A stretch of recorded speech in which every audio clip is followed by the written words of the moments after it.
بسم اللہ الرحمن الرحیم الصلاة والسلام علیک یا سیدی یا رسول اللہ وعلی آلک واصحابک یا سیدی یا حبیب اللہ۔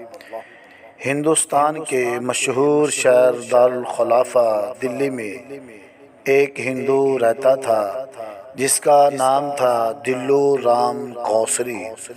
وہ تھا تو ہندو لیکن نعتیں لکھتا۔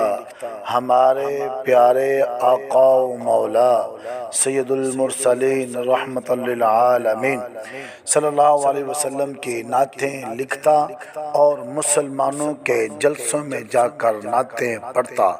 بہت بڑا شاعر تھا۔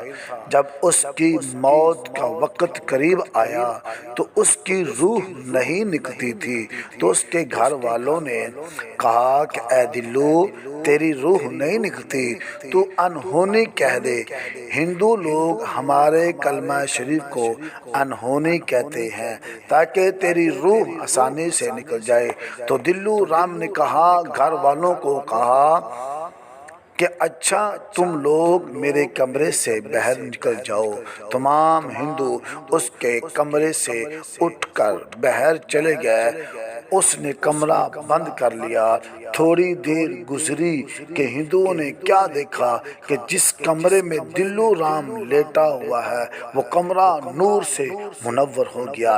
زمین سے لے کر آسمان تک نور ہی نور ہے، نور کی بارش ہو رہی ہے، کیونکہ دلو رام کے کمرے میں امام الانبیاء صلی اللہ علیہ وسلم تشریف لائے ہوئے ہیں اور فرما رہے ہیں کہ دلو رام کوسری، تو نے ساری عمر ہماری نعتیں پڑھی ہیں، جلدی کر اب ہمارا کلمہ بھی پڑھ لے، اب میرا کلمہ بھی پڑھ لے، میں تمہیں کلمہ پڑھا کے جنت کا وارث بنا دیتا ہوں۔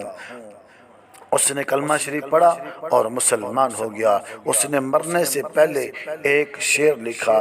شعر کا مفہوم یہ تھا کہ ہندوؤں کے نزدیک گنگا کا پانی بڑا متبرک ہے اور مسلمانوں کے ہاں زمزم شریف کا پانی بڑا متبرک ہے۔ وہ کہتا ہے کہ پہلے میں ہندو تھا تو گنگا کا پانی متبرک سمجھتا تھا، اب مسلمان ہو گیا ہوں تو کوثر کا زمزم کا پانی معتبر سمجھتا ہوں۔ وہ کہنے لگا، جو گنگا سے پھسلا تو کوثر میں نکلا، جو گنگا سے پھسلا تو کوثر میں نکلا، مجھے رب نے پانی ہی پانی میں رکھا۔ پھر کلمہ پڑھتا پڑھتا فوت ہو گیا۔ ہندوؤں نے دروازہ کھولا تو شعر پاس لکھا ہوا پڑا تھا، لیکن دلو رام کی روح پرواز کر چکی تھی۔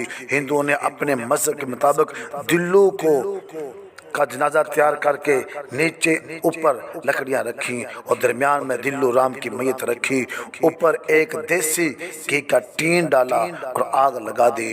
لوگ کہتے ہیں دیکھنے والوں نے اپنی آنکھوں سے یہ منظر دیکھا